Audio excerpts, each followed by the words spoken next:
الأدب والتعليم والثقافة الشعبية، والتي يشارك فيها نخبة من الأساتذة المتميزين أكاديمياً والذين سيقدمون لنا مداخلات مهمة تثري هذه الجلسة والمؤتمر بشكل عام. ولمن حضر جلسة الصباح التي تحمل نفس العنوان تقريباً، أعتقد أن النقاش هنا سيكون مهم وثري خاصة بالنسبة للمهتمين بهذا الموضوع. طيب أنا عايزة أقول بس في الأول إنه إحنا هيبقى عندنا two presentations in English, so I'll try to speak as English as well and to introduce the speakers in English. Each speaker عندنا مداخلتين اليوم عن بعد من الخارج، ومداخلة من دكتورة غادة الأطرش الحاضرة معنا اليوم. سنخصص 20 دقيقة لكل مداخلة، ونرجو من السادة المشاركين الالتزام بالوقت حتى نتيح الفرصة لطرح الأسئلة والنقاش فيما بعد. So I was saying that each presenter will have 20 minutes to speak, 15 to 20 minutes, and then we will open the floor for discussions and questions and answers, of course. And like I just said, we have two presentations in English, and then the last one I believe will be in Arabic.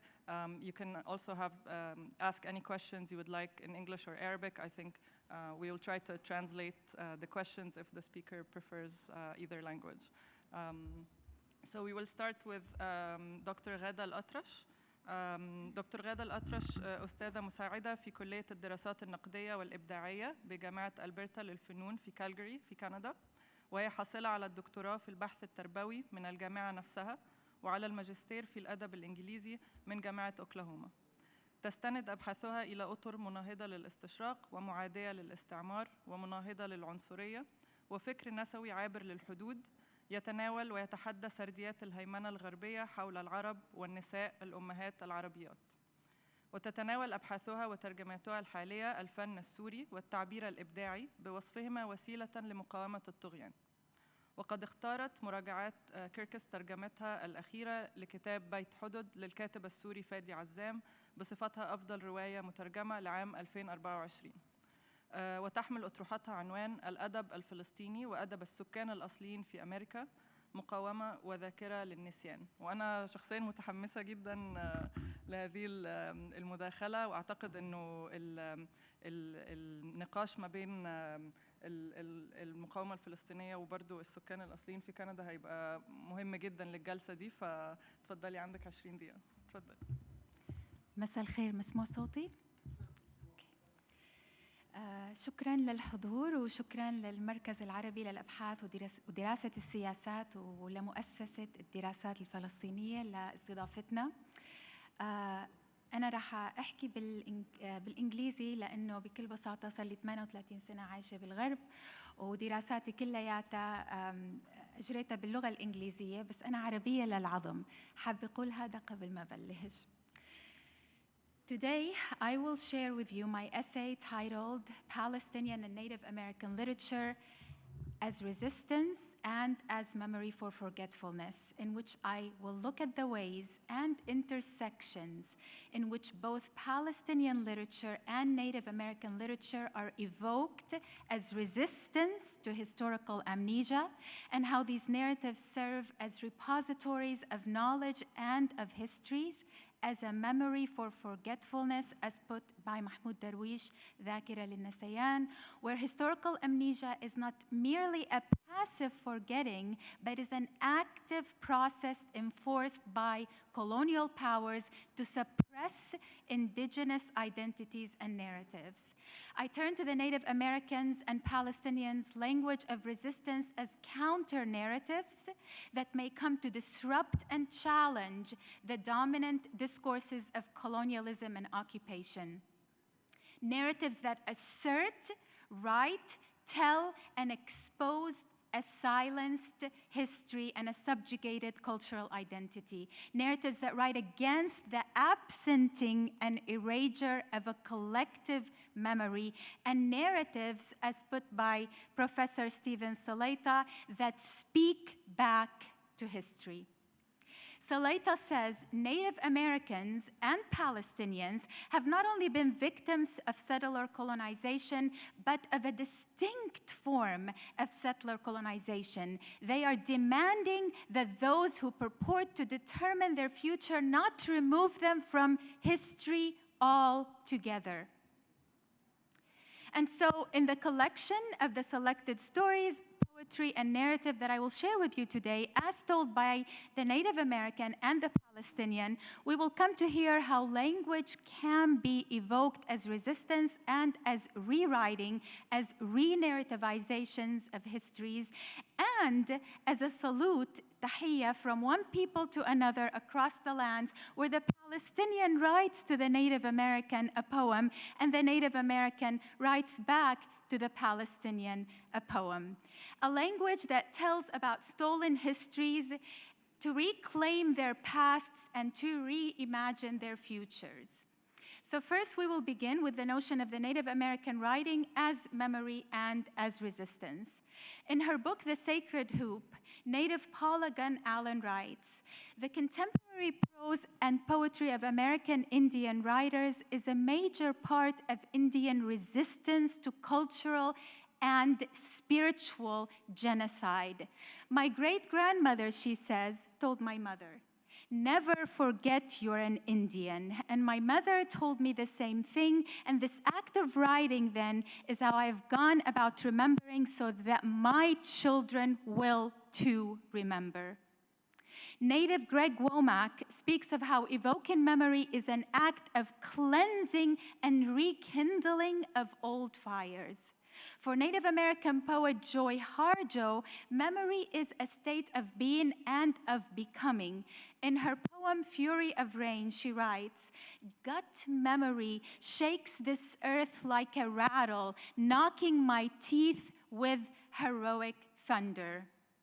For Harjo, 500 years of genocide are part of the memory she writes about. She writes about her Creek history as contents of her poetry, and importantly, imagining that history, she fights the temptation to be pulled under the waters of forgetfulness, to bury the pain under a river of denial. In the case of Harjo, the story becomes that place to which she travels through memory so that she can visit her history and ancestors.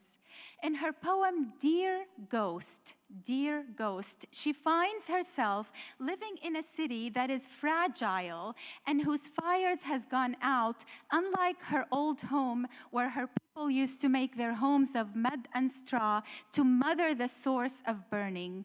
In this poem, she's able to partake in the lighting of fire in this city, freeing the deer to wander its streets. She brings back the deer. She writes, "We are Indian ruins, still standing and proving to the world that an Indian presence still exists." The deer dancer comes into a bar in the city as imagined by Harjo, representing the ancestors who never left. The deer becomes a symbol of adaptability and survival in the face of shifting worlds and occupation.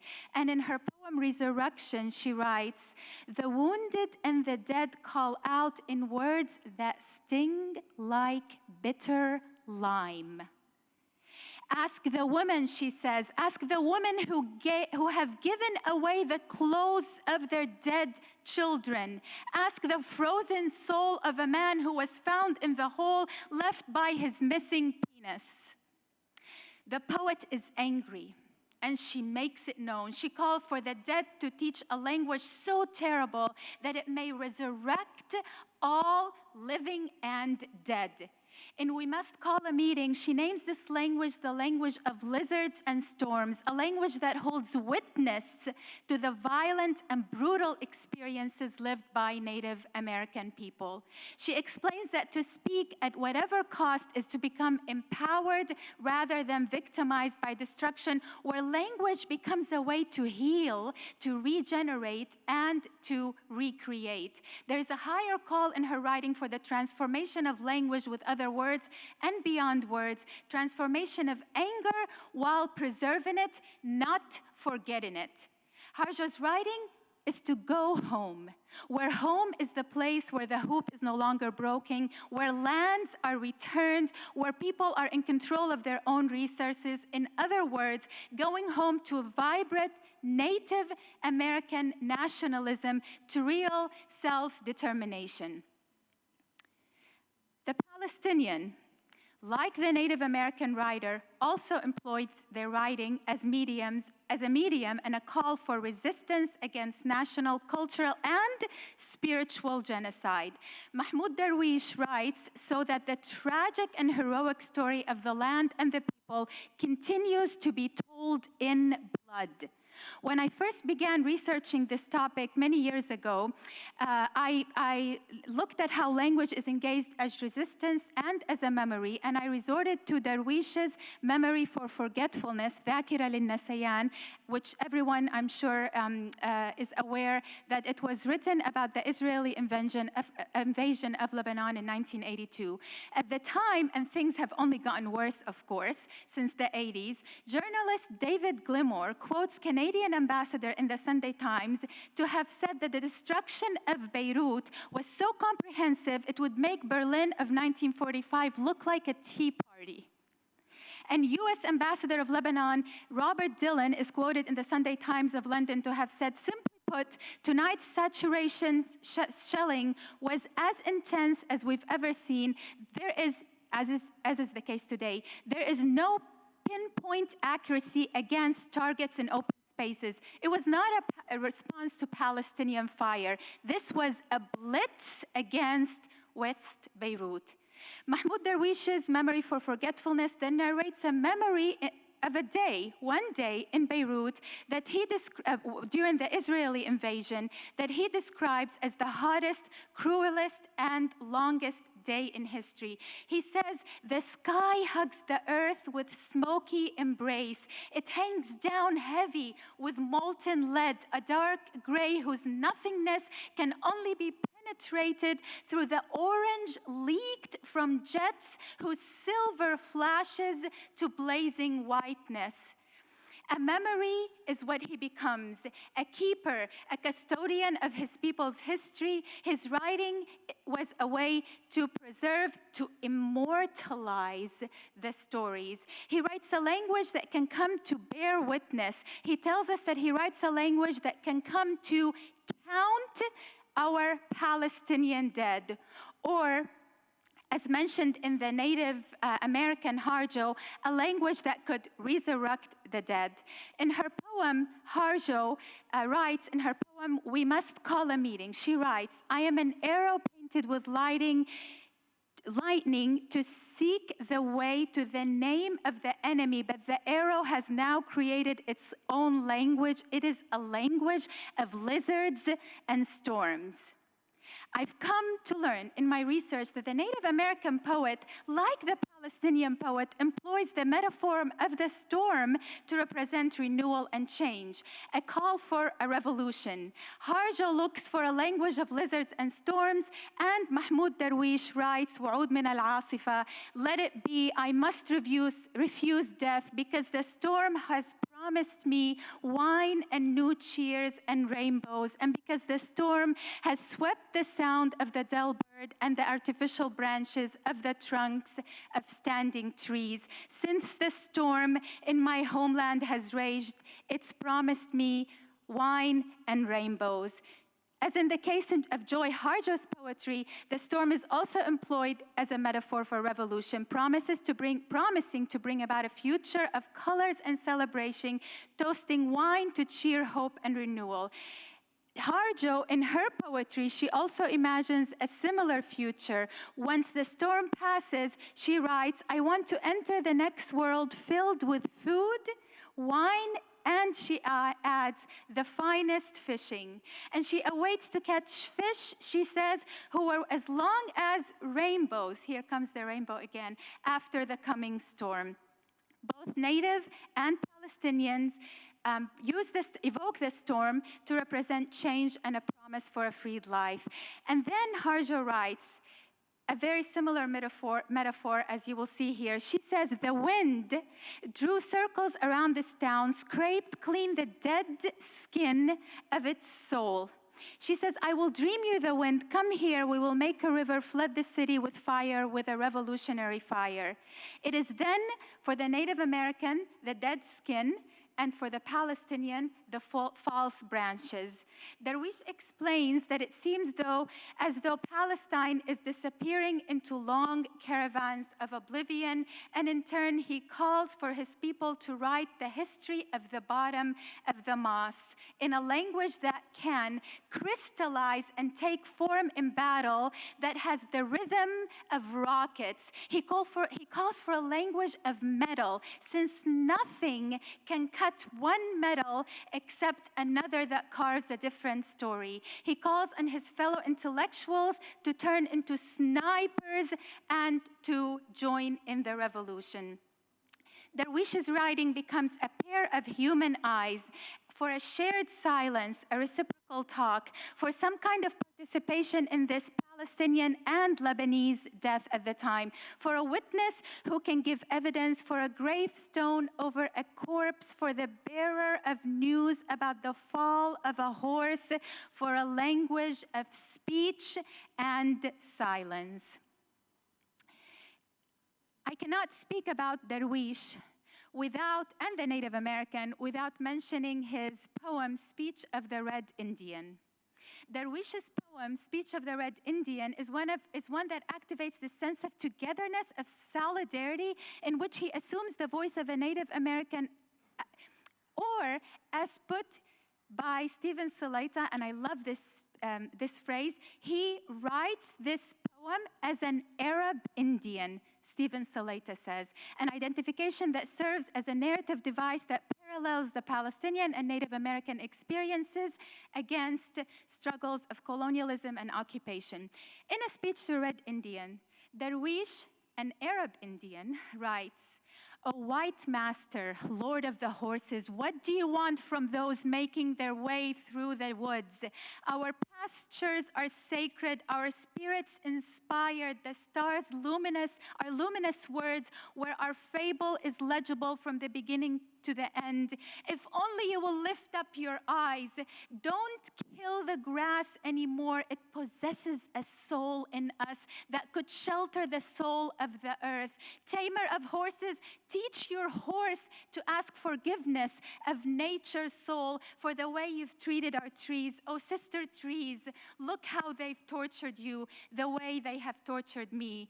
All of our mother earth, the earth is our grandmother, all of it is sacred, stone by stone. Our history is her history." I found this also a poignant reminder of his poem, بطاقة هوية, just to disrupt the English dominant narrative here in this presentation. I'll read it in Arabic, where Darwish writes, سجل أنا عربي أنا اسم بلا لقب صبور في بلاد كل ما فيها يعيش بفورة الغضب جذوري قبل ميلاد الزمان رست وقبل تفتح الحقب وقبل السرو والزيتون وقبل ترعرع العشب سجل أنا عربي سلبت كروم أجدادي وأرضاً كنت أفلحها أنا وجميع أولادي ولم تترك لنا ولكل أحفادي سوى هذه الصخور فهل ستأخذها حكومتكم كما قيل. In his speech to a Red Indian, he ends with this statement. He tells the Native American, never ask for forgiveness for the woodcutter whose axe felled both your mother and mine. Oh, you who are guests in this place, leave a few chairs empty for your hosts to read out the conditions of peace in a treaty with the dead. And in بطاقة هوية, he says, إذا سجل برأس الصفحة الأولى أنا لا أكره الناس ولا أسطو على أحد ولكني إذا ما جعت آكل لحم مغتصبي حذاري حذاري من جوعي ومن غضبي. My final point, poetry and literature as salutes, تحيات, from one people to another. Munir Akkash puts these two tragedies as ones that became one grief. And I will read only some excerpts of poems that were written from one peoples to another without any commentary for the sake of time. So on the other side of the world, indigenous Lee Miracle writes a poem to a Palestinian child, and she says, I hear a voice calling me from a place far away, the voice of a girl child very much like my own. Of green grass and rich soil is Palestine. Bombs crash about her, leveling her home. Clutching an olive branch, she raises a defiant fist of deep roots, and copper sun is Palestine. I see a child rising from a place far away. In one hand, an olive branch, in the other, a gun of much sweat and red blood is Palestine. I hear you calling me, raise my banner high, victory, victory to Palestine. I answer in kind salute of humble tears, my salute to Palestine. And one last poem. Lee Miracle also writes a poem titled Remembering Mahmoud, 1986. She wrote this in 2012, and this is very important to note, as the poem also mentions Gaza back then. She writes, Mahmoud's poems are beads of sweat that fall near silent amid the incessant Israeli bombs that rise pearls of blood from between the bits of rubble. From a shrinking land base, a land occupied by settlers chronically stealing the lives of children. She writes, it's December, Toronto. Gaza is on fire. Again, another wounded knee. Another massacre. Tanks, monster machines, bombs and missiles pummel the children. How brave is that? Negative 40 degrees Celsius in Winnipeg. Palestinian and indigenous children wave placards. Stop killing children in Palestine, free Gaza. My tears freeze on my face. My daughter is there, just as she was 35 years ago, chanting, free Palestinians. My frozen tears are cutting pain lines on my face. In between the rubble, a small boy cradles a pair of stones gleaned from the rubble, stones that testify this is his home. The stones are no longer simply rubble. They cradle a story. They cradle his memory. They cradle his hope. In this boy's hands, the stones transform. In his eyes, I see indigenous eyes, global tenacity. I touch the stones in the photo, caress his face. Let us pick up this stone of justice, build this bridge. My commitment to Palestine floats on the light, emanating from the little boy's eyes and captures my heart. I whisper, Palestine, Palestine, free Palestine, wounded knee, no more wounded knee. I imagine him listening, hearing me, nearly smiling just before he throws his stones. Thank you.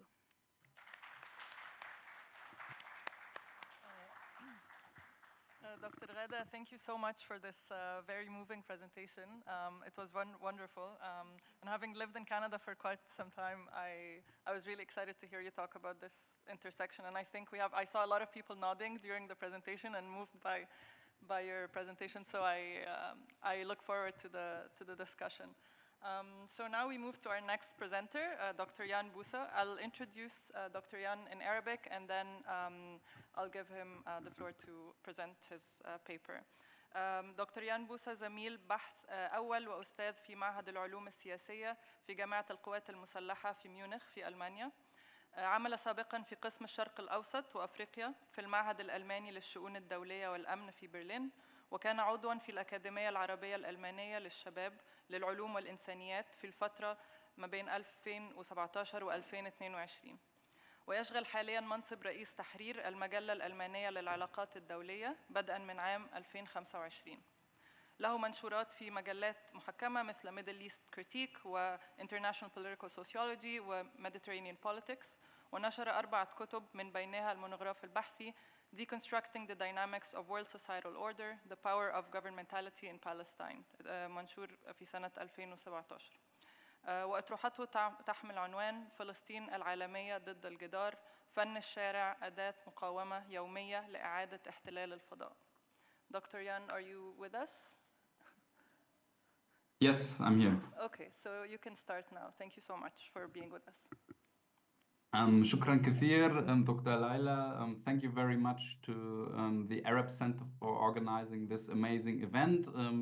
I very much regret that I can't be in Doha this year in person, but only joining you online. But from my experience of last year's annual Palestine Forum, I would say it's a very impressive and very relevant event, in particular in the face of the current circumstances in Palestine. So let me begin with the following. So in the face of the devastation of the Gaza war and the destruction it brought to Palestinians as individuals and as a community, writing and researching about street art may appear irrelevant or missing the point, especially given the fact that vast parts of Gaza are in ruins.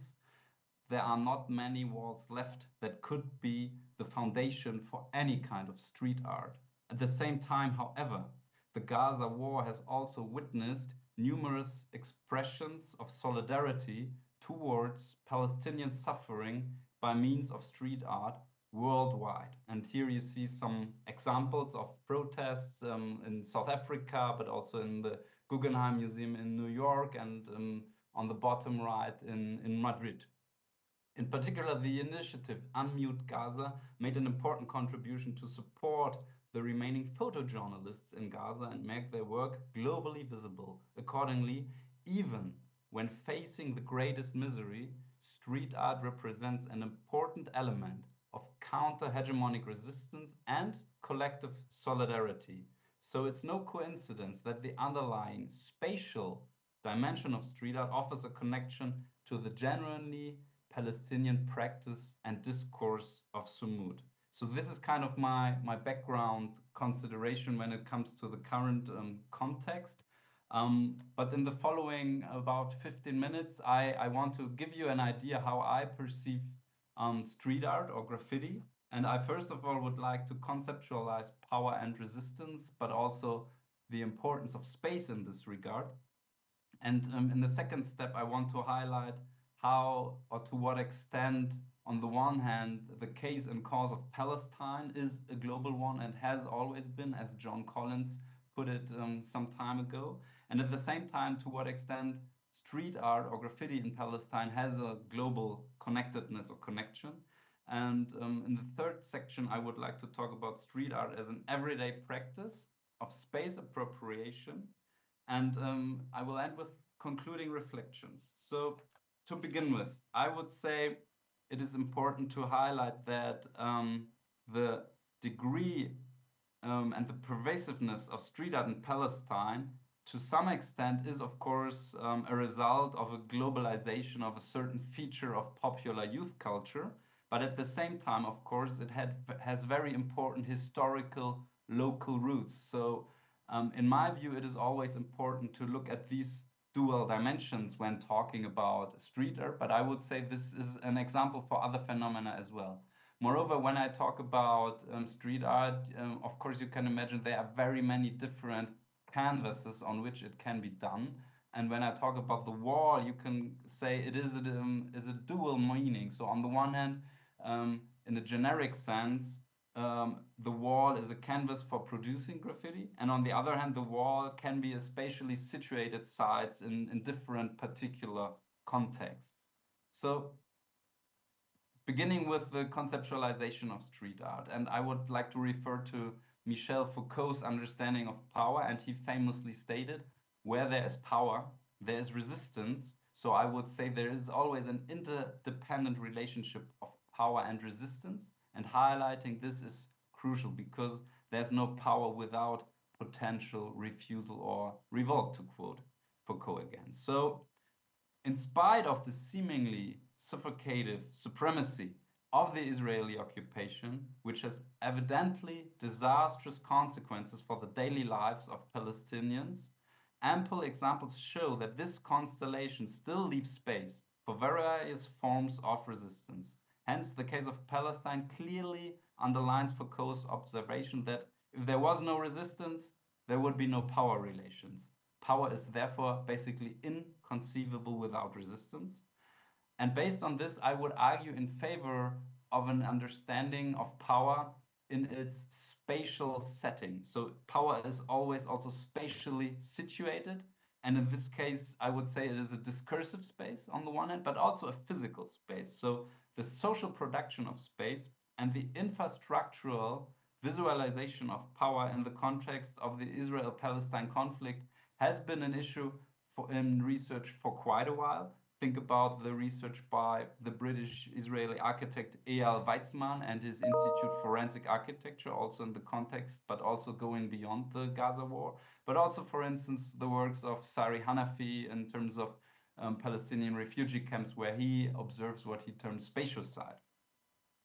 What is important, I think, that there is a reflexive connection between space and power, and also the role both is shaped. So in my opinion,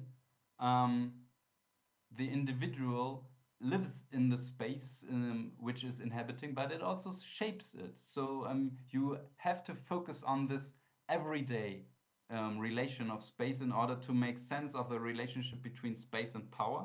And in my view, the conceptualization of Henri Lefebvre is very intrusive in this regard. And he distinguishes basically three dimensions of space. So on the one hand, spatial practices. You could also say it is about how space has originally been conceived. Then we have representational space in the sense that is, for example, how it is mapped or represented in other kinds of ways.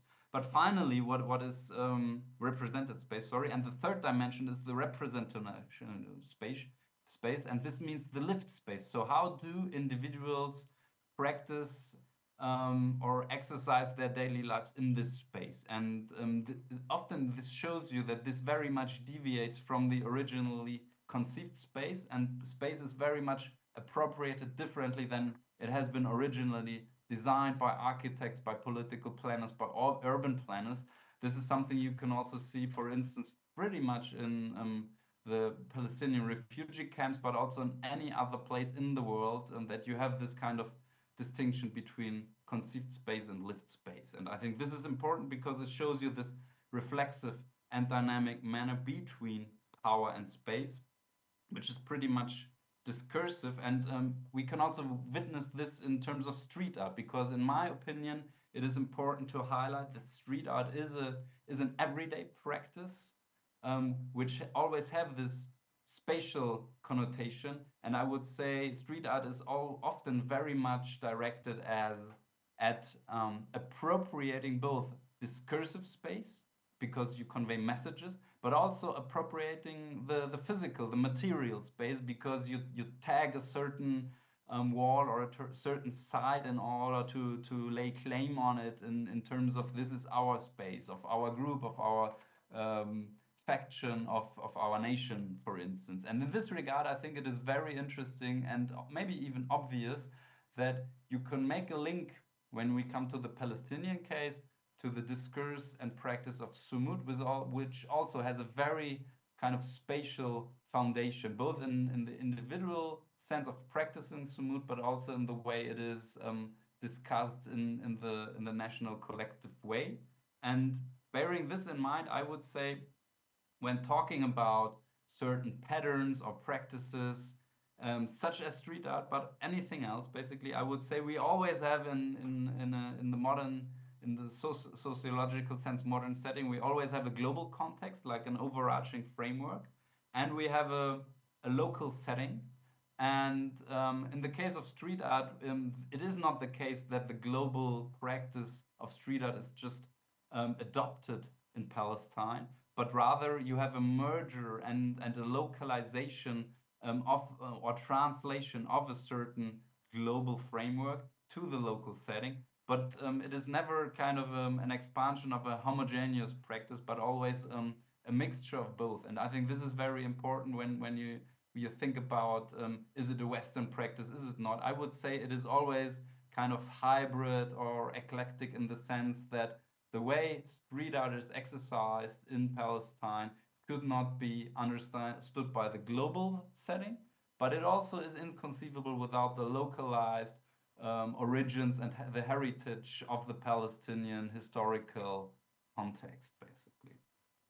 When it comes to the question, to what extent can this appropriation of space through street art be resistance, I would say it's definitely a counter-hegemonic practice, and it very much depends on how you conceptualize resistance. So when you say, okay, resistance is only something that is openly exercised in an organized manner, maybe even by force, it is of course not. But when you follow, for instance, the scholarship by James Scott and others, you could say street art represents something like a weapon of the weak and a hidden transcript through which the inferior party tries to exercise resistance in a non-coordinated and hidden and not open manner. And I think this is a very helpful approach because in the end it can have effects as well, of course, because it can change discourse and it can change also the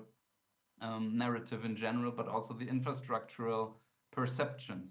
Now I would like to talk about street art in Palestine as such, and I've talked about already the question that it has this connection between the global and the local.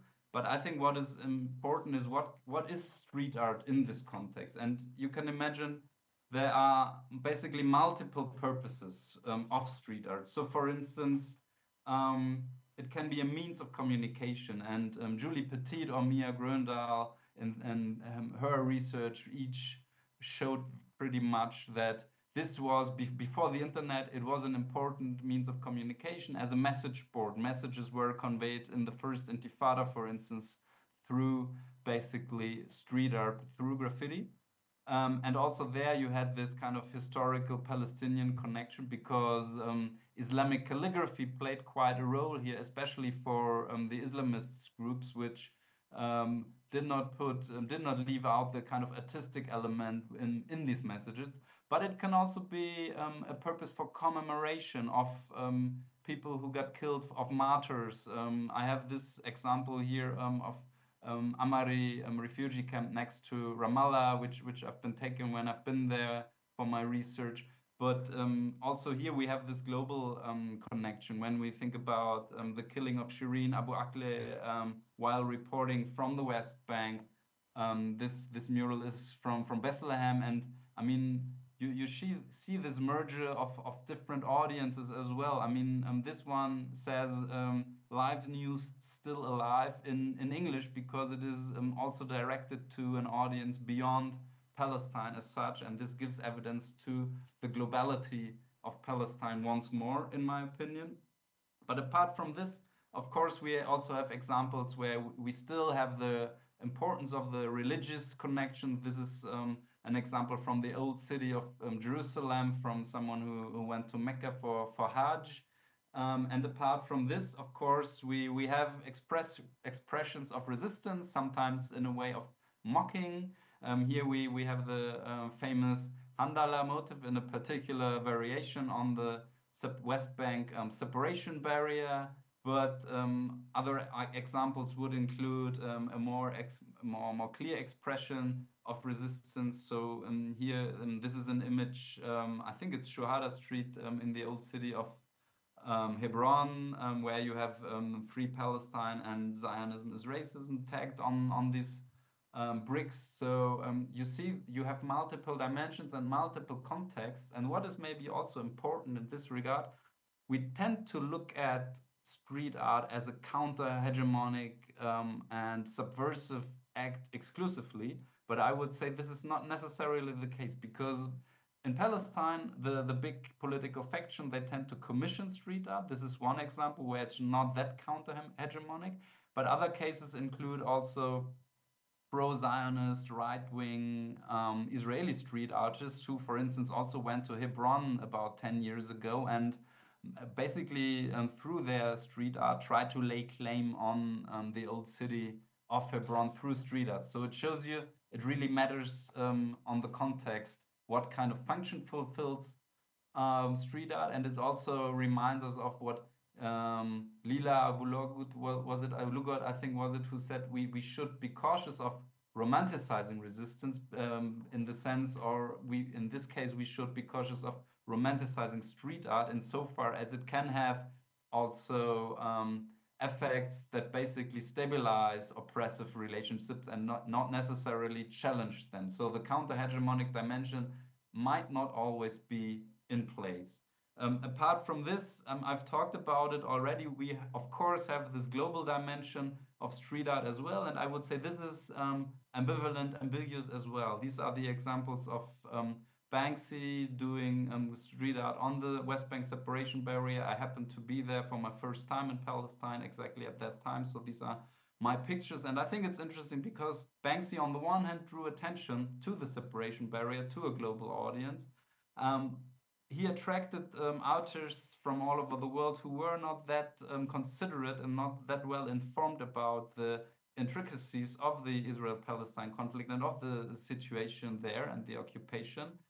So there was a lot of ignorance also expressed through some examples of street art. And in addition, of course, in the case of Banksy, we always have this dimension of the commodification of street art because it is quite valuable actually, and therefore many people try to make money of it in often non-authorized ways. But when it comes to the separation barrier, it's worthwhile to discuss a bit about it a bit further in detail, because it is quite striking that when you look at the street art on the barrier, a great deal of it is not from local Palestinian artists, but from international artists. And this can let you draw two conclusions. So from a kind of post-colonial perspective, you could say, okay, this is paternalistic, and it kind of glosses over Palestinian voices and others speaks for the Palestinians. I think several authors would rather say they draw attention to the situation in Palestine, so it might be helpful. I'm not I don't have a concluding thought on this, but I think what is important and much more striking is that many Palestinian artists have refrained from doing street art and graffiti on the separation barrier for two reasons. On the one hand, they say it is a symbol of oppression and we should not beautify it. And on the other hand, many people said, many artists said that by doing street art and graffiti on the separation barrier, we factually recognize the existence of the separation barrier, and we do not want to do this. So they would say we legitimize its existence by doing street art on it. But as I said already, there are other sites, other settings where street art is being done, and I would say it matters a lot also to challenge the occupation, but also in terms of intra-Palestinian strives in different respects. So in this regard, I would say we have numerous examples which shows you that we have this connection on the one hand between power and space, but thereby also between street art and potentials for resistance. Of course, a street art would never be able to deconstruct and destroy the separation barrier, but I would say in terms of challenging it, it is definitely a means to use street art in order to express voices and positions against the occupation in general. So Dr. apart Yan, you from have this, about 2 minutes, please. yeah, that's perfect. Thank you very much. I already indicated it. Street art has this dimension also to amplify connections that are there already, like antagonized identities. I mean, I talked about this this case of pro occupation Israeli artists, and much worse cases are, of course, and this is of course not art, but these graffiti by settler terrorist activists who do this so-called price tag attacks, which clearly show the antagonization of street art, and also that physical acts of violence and of terrorism are often accompanied by laying claim on infrastructure through these graffitis. And finally, I would say, when it comes to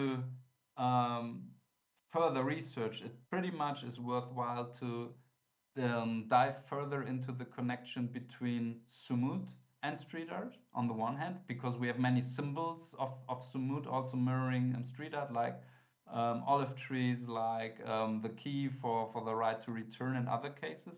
And in addition, I think it would be very interesting to also look into the historical genealogy of Palestinian street art much deeper in terms of its cultural heritage, its Islamic roots. But to conclude, I would say I hope to have conveyed an idea to kind of deconstruct street art and give different perspectives on it, how it is aimed at the discursive and material appropriation of space, and how the global and the local kind of connect in the context of street art. And it is important when we look at power and resistance to also look at its everydayness and its kind of character as a hidden transcript, as James Scott would frame it. So I leave it with this, and I look forward to your questions. Thank you for your patience. Thank you so much, Dr. Jan, for your very valuable contribution, and hopefully next time we have you here with us in Doha. And yeah, thank you for discussing yet another very important dimension of resistance. I don't want to talk too much, so I'll move on to the third speaker, and then I'll give you all time to ask your questions and give your comments. سنختم هذه الجلسة قبل فتح باب النقاش زي ما لسه قايلة بالدكتورة أسماء الشرباتي، وهي باحثة ومحاضرة جامعية ونائب رئيس بلدية الخليل، وهي حاصلة على الدكتوراه في مجال العلوم الاجتماعية من جامعة بيرزيت عن رسالة بعنوان تمثلات الهوية الفلسطينية في الكتب المدرسية الفلسطينية، استراتيجيات الاحتواء والإقصاء. وتتركز اهتماماتها البحثية في مجال سوسيولوجيا التعليم وتحليل الخطاب النقدي والتحليل المتعدد الصيغ، وتعمل في أبحاثها على تحليل صورة الذات والآخر في المناهج التعليمية الفلسطينية. لها فصل بعنوان صور الفاعلية في الكتب المدرسية الفلسطينية في مفهمة فلسطين الحديثة، نماذج من المعرفة التحررية.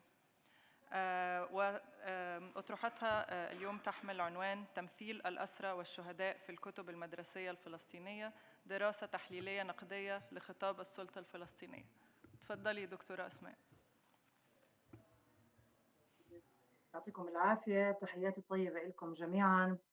شكرا لإتاحة الفرصة للمساهمة، وإن كنت أتمنى طبعا أني أكون جزء من اللقاء بشكل وجاهي، لكن ممارسات الاحتلال لا تنتهي، ويعني واحدة من صورها منع السفر ومنعنا من التواجد في هذه المحافل العلمية المهمة. فلذلك يعني أشارك من خلال عبر الزوم، وكنت أتمنى أن أكون هناك مشاركة وجاهي. لقاء اليوم أو الورقة تتمثل بشكل أساسي في عملية الكيفية التي تم بها تمثيل الأسرى والشهداء في الكتب المدرسية الفلسطينية.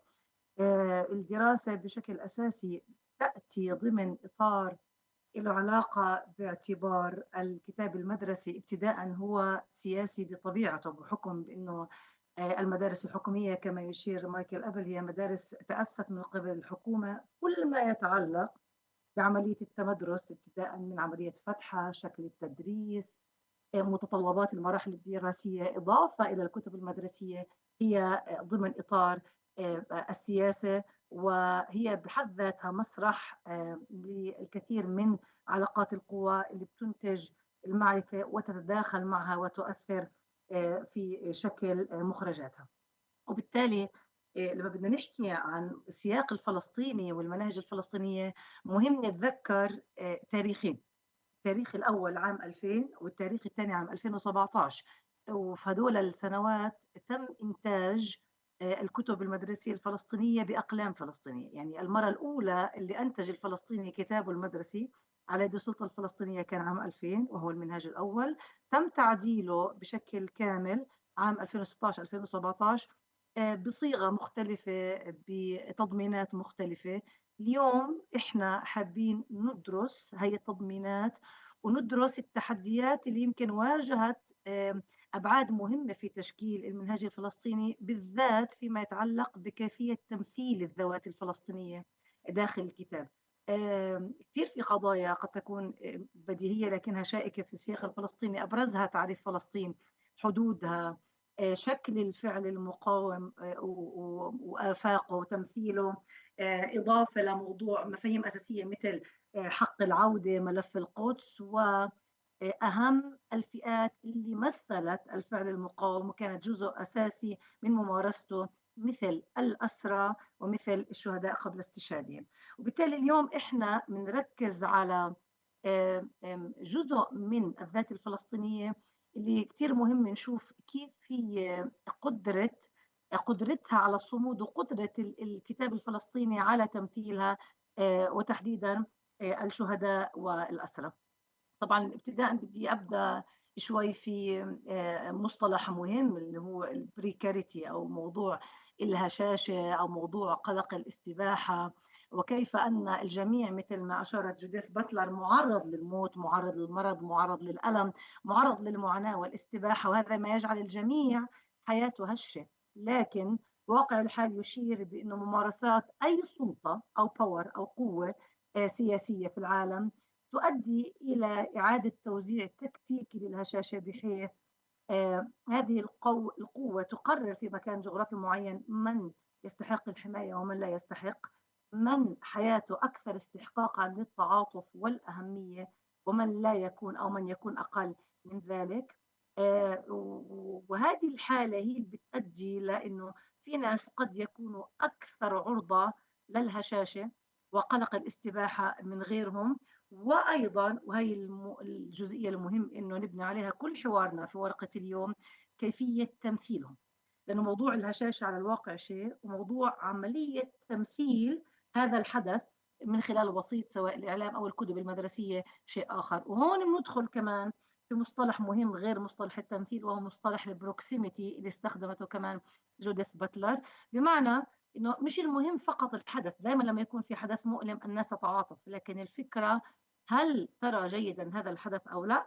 هي مسألة مقترنة بسؤال الوسيط وعملية التمثيل المستخدمة في نقل هي المعلومة. فبتصير القصة إلى أي مدى تمثيل الكتاب المدرسي مثلا لفئات معينة مثل الأسرى أو الشهداء أو حتى اللاجئين تمثل بطريقة تظهر القرب أو البعد من هذه الحالات، يعني البروكسيميتي اللي ينتج عنها عملية التعاطف. وبالتالي التعاطف اللي إحنا نتعاطف فيه من خلال الإعلام أو الطالب المدرسي بقربه أو بعده من الحالات في الكتاب المدرسي غير مرتبطة فعليا بالحدث بقدر ما هي مرتبطة إلى أي مدى الكتاب سمح بهذا من خلال التمثيل بهذا الإحساس بالقرب أو البعد من الحالة أو المشهد اللي تم تمثيله. وضمن هاي المظلة إحنا بنطرح سؤال: كيف مثل الكتاب المدرسي الأسرى الفلسطينيين، حياتهم، معاناتهم؟ هل معاناتهم كانت مهمة؟ هل صوتهم كان حاضر ووجوههم كانت مرئية في الكتاب المدرسي؟ وكذلك كيف مثل الكتاب المدرسي الشهداء والفعل الذي قتلوا من أجله؟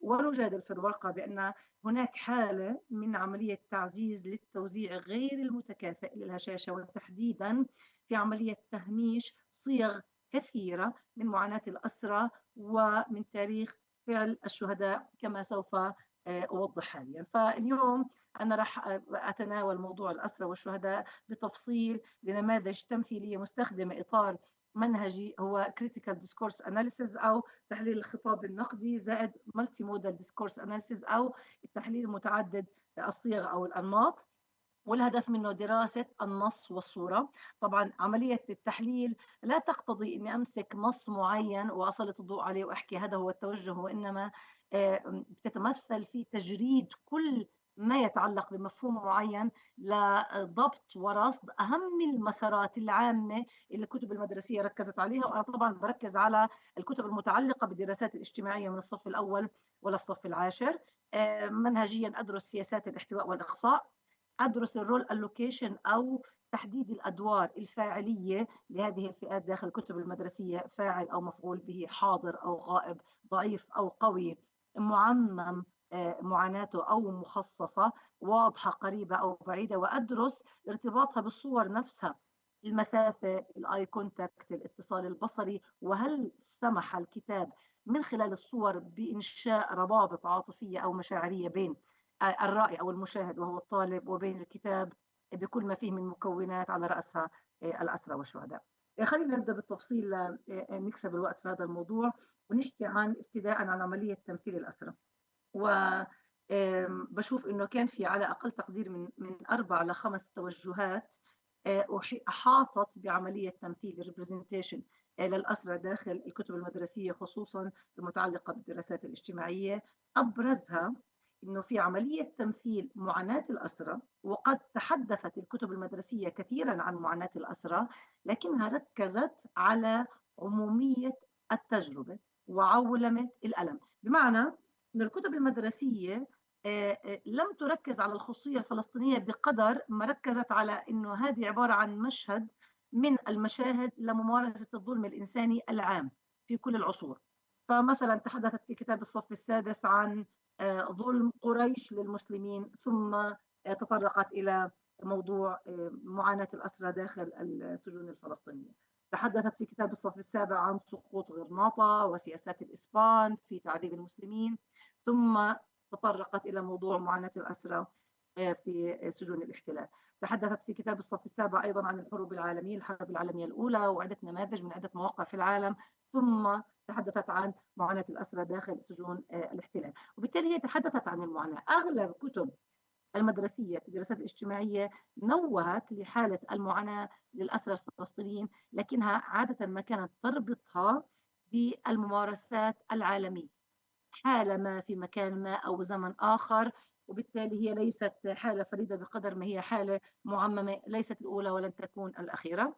حتى عندما تحدثت عن بعض الشواهد، خليني أحكي الإيجابية في بعض الأحداث التاريخية، زي مثلا الثورة الفرنسية، أحداث سقوط سجن الباستيل على يد الثوار الفرنسيين، لم تتحدث مثلا عن مقاومة الأسرى الفلسطينيين داخل السجون، لكنها عادت للتحدث عن الصيغة المألوفة للمعاناة، وهي المعاناة بحد ذاتها، معاناة الأسرى داخل سجون الاحتلال. وكذلك الحال عندما تحدثت مثلا عن أخلاق ومعاملة المسلمين في غزوة بدر مع الأسرى من الكفار، عادت مرة أخرى لتركز على موضوع معاناة الأسرى الفلسطينيين في سجون الاحتلال. وبالتالي هناك تركيز عميق على مفهوم المعاناة كمعاناة، ولم تتجاوزه. هي مسألة مهمة طبعا، لكن كانت دائما ما ترتبط بتحويل الحالة الخاصة إلى حالة عامة معممة موجودة في كل العالم، موجودة في عدة أزمنة.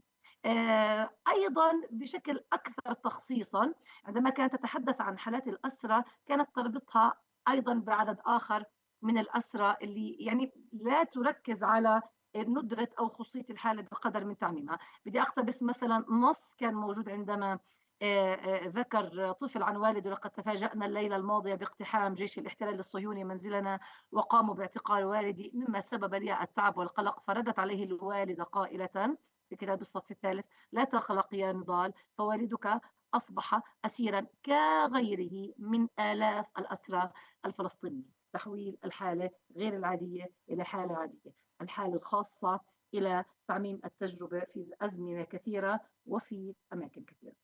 البعد الثاني المهم إنه نشوف قديش كان حاضر في الكتب المدرسية هي مسألة تمييع دور مؤسسات السلطة الفلسطينية تجاه الأسرى. واقع الحال يشير بأنه هناك هيئات مختصة بالتعامل والتعاطي مع قضايا الأسر داخل فلسطين، وتحديدا الضفة الغربية، وبشكل أقل حظوة داخل قطاع غزة، مثل هيئة الأسرى والمحررين. هذه الهيئة مختصة بالعناية بموضوع الأسرى في واقع الحال، لكن الكتب المدرسية عندما تحدثت عن دور هيئة الأسرى تحدثت بحرص شديد، بمعنى أنها نوهت إلى مسؤوليتها الوطنية، لكنها قامت بتمييع دورها ولم تركز ولم تخصص ماذا تقوم بالضبط هذه المؤسسة بفعله في السياق الفلسطيني. القضية مش بس إنها جعلت دور هذه المؤسسات غير واضحة تجاه الأسرى، لكنها أظهرت اختلاف واضح في قوة تمثيل المؤسسات الفلسطينية على اختلاف أهميتها. وهون اسمحوا لي أشارك معكم آآ ب أشارك معاكم بفيديو بعد إذنكم دقيقة. بدي أشارك سلايد بتحكي عن موضوع ال الأسرى من خلال عدة مؤسسات. باعتقد إنه هيك الصورة واضحة. خلّينا نحكي إنه هي ناقشت مثلًا في كتاب الصف الثالث 3 مؤسسات فلسطينية. المؤسسة الأولى هي المؤسسة الشرطية، وفي هاي الحالة الصور كانت حاضرة بأنه في شرطي أو شرطي مرور موجود فرد بصورة نسبيا قريبة، وأثره حاضر في الميدان، مثلا مصادرة السيارات المخالفة وما إلى ذلك، إضافة إلى صور المؤسسة. عشرات الصور اللي كانت توضح دور المؤسسات الشرطية والأجهزة الأمنية. في حالة أخرى بنفس الكتاب تحدثت عن مؤسسة أخرى فلسطينية اللي هي الدفاع المدني، بصورة تمثيليًا أقل قوة من الشرطة، لكن كان في مجموعة من رجال الدفاع المدني حاضرين كمجموعة. أداة الدفاع المدني وهي السيارة أيضًا حاضرة. في eye contact أو في اتصال بصري بينهم وبين المشاهد وهو الطالب في هذه الحالة. فكان في نوع من الارتباط إلى درجةٍ ما مع هذه المؤسسة أيضًا. وطبعًا الصور زي ما أنتم شايفين صور حقيقية، يعني صور فوتوغرافية وهي تعطيها قوة. الحالة الثالثة كانت لمؤسسة هيئة الأسرى والمحررين. المثير للانتباه في نفس الكتاب في ذات السياق، هي المؤسسة أثناء تمثيلها لم يتم مثلا إظهار صورها الحقيقية، وإنما تم استخدام صور افتراضية، رسومات كرتونية. ورسومات هاي لا تظهر لا فعل ولا فاعل ولا أداة، يعني لم تظهر المؤسسة، لم تظهر ممثليها، لم تظهر فعلها، وإنما ظهرت حالة تضامن عادية تقليدية موجودة في المجتمع الفلسطيني، اللي هي بنحكي خيمة الاعتصام بجانب المؤسسات الحقوقية مثلا زي نادي الأسير أو ما إلى ذلك. وفيها صورة لعدد قليل من المواطنين غالبا أهل الأسرى بيعتصموا أمامهم الإعلام بصور. وهي الظاهرة طبعا مألوفة كثير بهذا الحجم من الحضور، ليس بأقوى وليس بأضعف. لكن أين دور المؤسسة اللي مثلت هذا الفعل واللي كان الدرس يتحدث عنها؟ كان في خلينا نحكي تغييب أو تمييع واضح لدورها، وعدم ذكر إلها بالرغم بأنها ميدانيا حاضرة وليست غائبة. وهذا الموضوع يعني بحاجة إلى تفسير، خصوصا بعد تعرض الكتب المدرسية في الإصدار الأول إلها عام 2000 لهجمة كبيرة جدا من الدول المانحة ومنع تمويل طباعة هذه الكتب، بعد أن تم ذكر خلينا نحكي بعض التقارير الإسرائيلية والتقارير الأمريكية اللي اعترضت على محتوى الكتاب المدرسي فقط لوجود بعض الصور الداعمة للمجاهدين أو للمقاومين، مثل الصورة اللي كانت موجودة في كتاب الصف السادس لعز الدين القسام في ثورة يعقد، ومثل كمان الاقتباس اللي استخدم من موسوعة بلادنا فلسطين لمصطفى دباغ والذي أشار إلى العودة كنص. هاي النصوص البسيطة جدا أدت إلى أزمة كبيرة بين المانحين وبين السلطة الفلسطينية، خلت عندها حالة من الخوف أو الحذر أثناء إعداد المنهاج الثاني اللي هو عام 2017. وكانت أكثر احترافية في ممارسة دور وسط ما بين مجاملة المجتمع الفلسطيني الذي يطلب تمثيل حقيقي لفئات كثيرة وطنية داخله الفعل النضالي حدود فلسطين، وبين قدرتها على استرضاء الجهات المانحة وعدم دخولها في حالة أزمة تمويل معهم. فخلتهم بوجهة نظري أكثر احترافية في التمثيل بصيغة وسط تحاول فيها استرضاء الطرفين، الواقع الفلسطيني زائد المانحين، وإن كانت الأفضلية الحاضرة في عملية التمثيل مرتبطة بالخارج والمانحين أكثر من التمثيل الحقيقي للواقع الفلسطيني. وسوف أشير إلى شواهد أخرى. فإذا البعد الثاني اللي حابة أركز عليه هو إنه فعليا دور السلطة نفسها اللي حاضر في الميدان فيما يتعلق بمثلا مؤسسة تخدم الأسرى تم تمييعه تماما داخل الكتاب المدرسي كنوع من التنصل من المسؤولية العلنية في الكتاب أمام الجهات الممولة.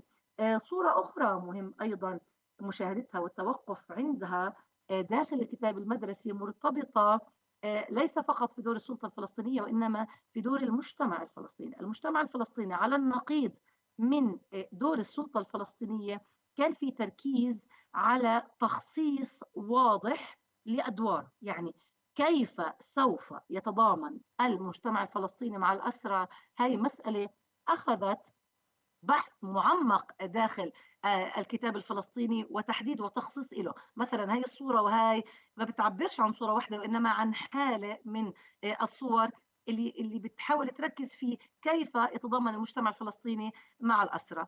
خلينا نحكي إنه عادة باستخدام الصور، وكثير من المنهجية المتعلقة بالكتاب المدرسي مرتبطة كمان في تمثيل الصور بشكل عام في الإعلام، في السينما، في الدعايات الإعلانية. الصورة عادة بتكون في أسفلها فيها التفاصيل، وفي أعلاها فيها الأيديال أو الحالة النهائية المنشودة اللي لازم توصل لها. فالصورة العليا هي صورة التضامن، إنه في ناس عدد قليل بده يزور. طبعا ممثل الألم والمعاناة في الحالة هي والدة الأسير كنوع من التضامن. في أسفل الصورة، الصورة السفلى، فيها تفاصيل الكيفية ومتى. الكيفية عدد قليل من الطلاب بده يتضامن مع الأسرى بصيغة تقليدية جدا. متى؟ في يوم مخصص وهو يوم 17/4، يوم الأسير الفلسطيني. فاللي حابة أحكيه إنه عملية التمثيل لدور المجتمع في الكتب المدرسية كان يسعى إلى تقنين وتحديد وتخصيص دورهم بشكل واضح في كيف يجب أن يتعاطى المجتمع مع الكتب، مع الأسرى الفلسطينيين ويتضامن معهم. البعد الثالث اللي كمان كان حاضر في الكتب المدرسية، وأنا بحكي عن 10 مستويات دراسية، في كل مستوى دراسي أنا بحكي عن كتابين. تقنين دور المقاومة داخل السجون مع الأسرى أنفسهم، يعني دور فاعلية الأسير تجاه الدفاع عن قضيته داخل الأسر. هاي كانت يعني مسألة حساسة جدا وغير حاضرة في الكتاب بشكل قوي. يعني ما كان في دور أو فاعلية أو خصوصية للأسير وصموده أثناء هذه المعاناة. التركيز الوحيد كان على المعاناة والبعد البؤري للألم داخل سجون الاحتلال، لكن لم يكن هناك فاعلية للأسير نفسه في مقاومة السجان، علما بأنه الواقع يشير بأنه حركة الأسيرة داخل السجون قادت سلسلة من حركات المقاومة، على رأسها مثلا الإضرابات عن الطعام اللي أنتجت كثير مكتسبات داخل السجن للحفاظ على حقوقهم. أشهرها مثلا عام 2014 إضراب الأسرى الإداريين اللي وصل إلى 64 يوم في إضراب جماعي، إضافة للحالات الفردية الشهيرة على رأسها الشهيد عدنان خضر اللي كان متزعم لفكرة الإضرابات الفردية. فهي الصيغ من الممانعة أو المقاومة لا الأسرى أنفسهم لم تكن حاضرة داخل الكتب المدرسية، بل على العكس كان هناك رابط غريب يربط ما بين الفعل النضالي وما بين حالة الألم كمسبب له. بمعنى إنه كان في كثير نصوص في الكتب المدرسية تشير بأنه الألم بين قوسين الأسر أو القتل مرتبط بالفعل المقاوم. مثلا في كتاب الصف الثالث هم مناضلون من أبناء شعبنا الفلسطيني الذين يقاومون الاحتلال الصهيوني وأصبحوا أسرى في سجونه، في رابط ما بين فعل المقاومة وما بين النتيجة اللي هي الأسر. حالة ثانية الأسرى الفلسطينيون هم جميع الفلسطينيين الذين يسجنهم الاحتلال بسبب مقاومتهم له. إذا في رابط كبير يشير إلى علاقة ما بين المقاومة وما بين الألم، وليس حالة مثلا إيجابية مثل الحصول على مكاسب نضالية أو حماية للأسرى. بدي أعطي أيضا نص إضافي مثير للجدل يقرن ما بين المقاومة بالعموم وما بين يعني الألم الموجود. واسمحوا لي برضه هون أعمل إشارة لسلايد. دكتورة أسماء لو ممكن بس فاضل يعني أقل من دقيقتين. تمام. يعني زي ما شايفين مثلا خسائر كبيرة أثناء المعركة، لكن تأتي مباشرة الجملة اللي بعدها ما أدى في النهاية إلى تضييق الخلاق مثلا على عمر المختار. أو عندما نتحدث عن بعض الهجمات عام 52 نحكي ما أدى إلى شن العدوان الثلاثي. أو عندما نتحدث عن 67 قد هدد جيش الاحتلال بالعدوان العسكري واستمرت نشاطات الفدائيين، وعلى إثر ذلك قام جيش الاحتلال بتكثيف نشاطه العسكري. وبالتالي في نسبة كبيرة من النصوص اللي بتربط ما بين المقاومة وفعل النضال وما بين حالة من الألم أو الأسر أو القتل، موجودة بنصوص، موجودة بجداول، موجودة بظاهرة يعني تستحق التحليل والتفكيك بشكل كبير. مسألة أخرى إحنا بحاجة للتنويه إلها، وهي فكرة غياب البطولة الفردية. من النادر جدا أن ترى أن هناك قصة لعمداء الأسرى أو أحد الأحكام العالية موجود ذكرا بالأسم داخل الكتب المدرسية. عادة البطولات الفردية في الحركة الأسيرة داخل الكتب المدرسية مفقودة تماما. وإن كان الأسرى يتعرضون لنوع من التهميش، فالنساء الأسيرات يتعرضن لتهميش مضاعف في إقصاء دورهم وفعاليتهم، إذ لا يوجد ذكر فعلي لنضال النساء داخل السجون إلا من بعض الجمل البسيطة التي تنوه إلى وجود أسيرات. بدي أكسب الدقيقتين الفاضلات لحتى أتحدث عن تمثيل الشهداء. بيخلصوا، فلو ممكن بس عشان نلحق الأسئلة، لأنه للأسف ما فاضلناش غير 10 دقايق، فلو حابة يعني تنهي وممكن نكمله في النقاش يعني. لا، أنا راح أحكي فقط عن 3 جمل. عملية تمثيل الشهداء داخل الكتب المدرسية فيها شيء غريب. كان فيها نوع من الحرص الشديد والخوف في كيفية استخدام مصطلح الشهيد داخل الكتب المدرسية، وهي أكثر حالة فيها قداسة أو احتفاء من قبل الفلسطينيين في التمثيل أو في واقع المجتمع نفسه. بدي أحكي عن 3 مشاهد وأختم فيهم.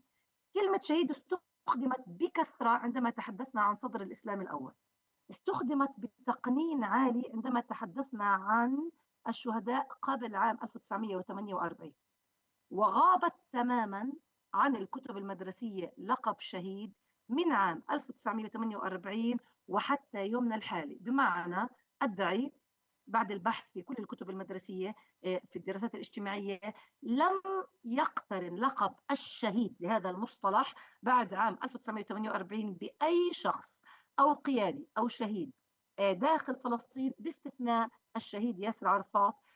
وما عدا ذلك لا يوجد أي شخصية فلسطينية من أي تيار سياسي من 48 وحتى الآن حصلت على هذا اللقب داخل الكتاب المدرسي. أنهي بجملة واحدة.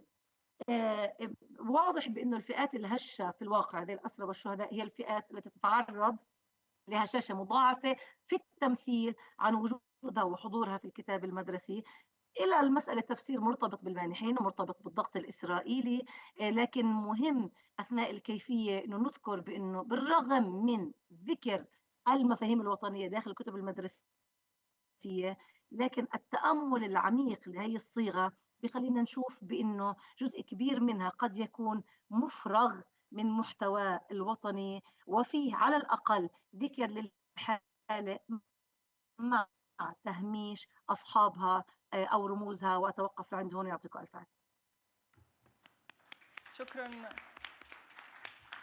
شكرا جزيلا دكتورة أسماء. وطبعا احنا للأسف متأخرين شوية لأنه بدأنا الجلسة متأخر.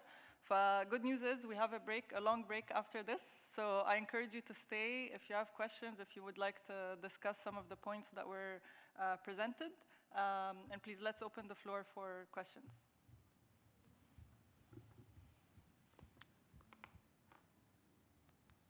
Is this a handwritten? Okay, so we have a question here, please.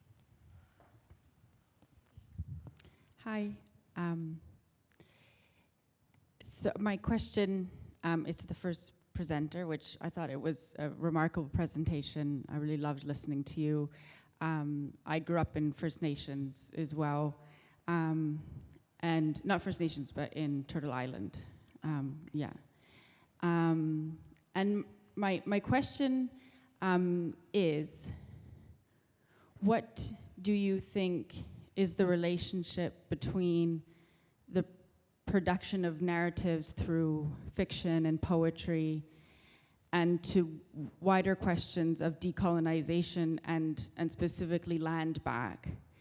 And I ask this from a really sympathetic position, as in, like, I agree with what you presented. And having left Canada and not lived there for the last 15 years, I see a remarkable shift actually in how much First Nations literature and fiction and poetry is in the public sphere, and it's amazing. And I read a lot of it, and I teach with it as well. And so those shifts have been really notable. But what do you think is the relationship between that and some of the efforts around returning land to indigenous communities? And yeah, so I guess, and obviously linking to the Palestinian question, so you identified sort of Darwish's idea of the sniper and kind of encouraging participation in resistance. So yeah, I guess kind of understanding what are those links between the production of identity and narrative and relating to the question of land and resources being returned to indigenous people. So let's maybe see if anyone has any other question, and then we can answer them together. Thank you very much. My question is for Dr. Jan. I hope he's still with us. It's in your research, did you also look at Palestinian graffitis in the territories that were occupied in 1948, so beyond the apartheid wall? And if yes, what did you find by looking at this?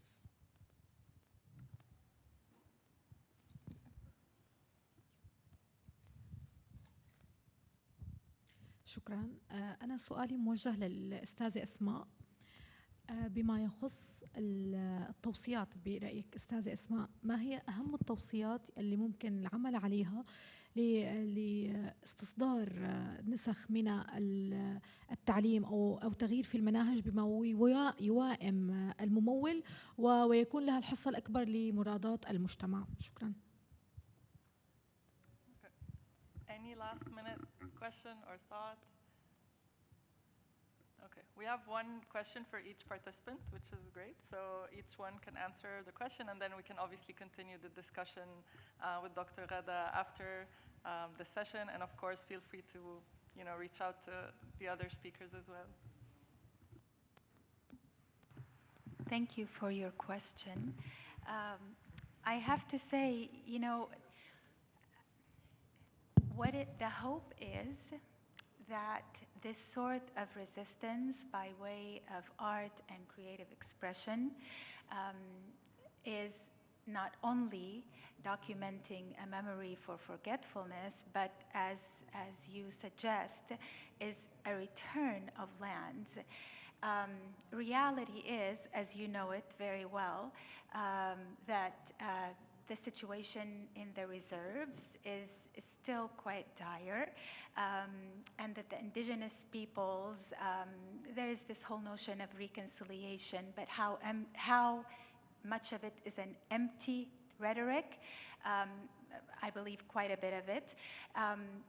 And so when you ask the possibility of returning lands, it is always the hope, but in the meantime, it is an assertion of identity, it is an assertion of a presence, it is making certain that the history remains and lives through. So,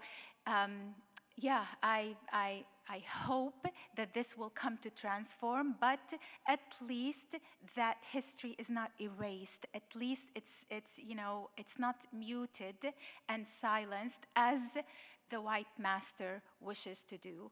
A call for resistance, an announcement of anger, an announcement of presence is what it is. A return of a land, I hope. Yeah. Thank you so much. Dr. Jan, would you like to answer the question that was addressed to you? Yes, of course. Thanks. I think this is a very relevant and important question. And thus far, I have not been able to systematically do research on this question. But as far as I can see, that when you have cities with kind of mixed populations, like Haifa or Jaffa, there are certain instances of street art. But I would say they are less open because, of course, they are much more counter-hegemonic with greater potential consequences. But I would say I definitely want to dive further into this issue, but I have not been able to do so yet. But it reminds me of one thing I encountered about 1.5 years ago when I've been in Amman, and very much focused on the importance of street art in public spaces, and I realized how depoliticized street art is there, regardless of the face, or maybe even because of this, that we have so much political issues there, but of course it's also not so liberal in terms of its political climate, that it would not have consequences if it is kind of subversive statements against King or for Palestine. Maybe a bit more in the refugee camps in Jordan and also in Amman, but in the overall public sphere, it's almost absent. And I found this very striking. And of course, in the cases of Haifa, Jaffa, Tel Aviv, etc., you have a lot of street art. Often it's also critical, subversive, but it's then rather from Israelis and not from Palestinians, I would say. Probably not a satisfactory answer to your question, but I definitely have this on my radar, so thank you. Thank you so much, Dr. Yan. دكتورة أسماء، كان في سؤال موجه ليكي. أنا سمعت النصف الأول للسؤال وما سمعتش النصف الثاني، كان له علاقة بتوصيات متعلقة بمحتوى المناهج الفلسطينية. أنا هذا اللي سمعته، وراح أكمل في هذا الإطار بأنه مهم لما بدنا نحكي عن التوصيات لا تتعلق مثلا في كيف من الممكن أن يكون الكتاب المدرسي خالي من سياقات علاقات القوة، وإنما مهم جدا إذا بدنا نحكي عن المنحى البحثي إنه يكون في حالة وعي لدى الطالب، لدى أولياء الأمور، لدى المدرسين، بإنه هذا الكتاب هو كتاب سياسي، وبالتالي في له محددات. هذه المحددات مرتبطة ببرنامج من يقوم بكتابته، ومن يقوم بكتابته ليس مؤلف المنهاج، من يقوم بكتابته هي السلطة المشرفة على إنتاج المنهج. بهي الحالة يعني قد إذا ما كنا واعيين إلها وتعاملنا مع الكتاب المدرسي وكأنه عبارة عن الحقيقة، رح يكون في فجوة كبيرة بين الواقع وبين واقع الكتاب المدرسي كما يظهره. لأنه الكتاب المدرسي باختصار فيما يتعلق بالمفهومين اللي أنا درستهم هون، إحنا بنحكي عن حالة سلبية اسمها معاناة مركزة داخل السجن، لكن لا يوجد أي نوع من التعاطي القوي أو الفاعلية أو الحضور لهذه الفئات للدفاع عن حقوقها، لا في الخارج أثناء المقاومة ولا داخل السجن أثناء منازعة الاحتلال. وهي مسألة خطرة أنت وقفنا عندها، مسألة تمثيل الشهداء. فعليا الشهيد كقوة حاضرة أنتجت فقده لحياته هي مش موجودة في الكتاب المدرسي. في حالة من إعدام البطولة وغياب الفاعلية الفردية وتغييب للبطولات الشخصية داخل الكتب المدرسية، وإن كتبت بأقلام فلسطينية. ومن السهل تفسير محددات علاقات القوة اللي أنتجت هذا النص المجزوء. بس الأهم بالنسبة لي وعي الطالب ووعي أولياء الأمور ووعي المدرس بأنه هذا الكتاب ليس كيان محايد هو الهدف اللي الواحد حابب يوصل له. سابقا إحنا لما درسنا كتب مدرسية درسناها في عهد كان في إشراف إسرائيلي مباشر، فكان في تقنين وحذف وتشويه للنصوص. كان من السهل إنه نرى يد الاحتلال في تشويه النص، فأنتجت النصوص الاحتلالية أو اللي فيه تلاعب احتلالي فيها حالة من مقاومة الفلسطيني للنص. مثل ما حكى دان براون مرة، النصوص اللي كانت في أكثر رقابة إسرائيلية عليها هي أنتجت الجيل الانتفاضة الأولى والثانية اللي هم أكثر جيل مقاوم للاحتلال، وبالتالي لم تؤثر سلبا على عقلية الطالب أو برمجته. الحذر أو الخطر اللي حابة أركز عليه هون بأنه الكتب المكتوبة بأقلام فلسطينية أيضا هي كتب مجزوءة وغير قوية في تمثيلها الفلسطيني وحضوره، وبالتالي من المهم الوعي بهي الحالة وعدم التعاطي معها على إنها كتب محايدة. شكرا جزيلا دكتورة أسماء، وشكرا ليكم والحضور، وعايزة أشكر طبعا كل الباحثين اللي قدموا مساهماتهم المهمة. فبليز let's give them a round of applause. Thank you all so much, and enjoy the break.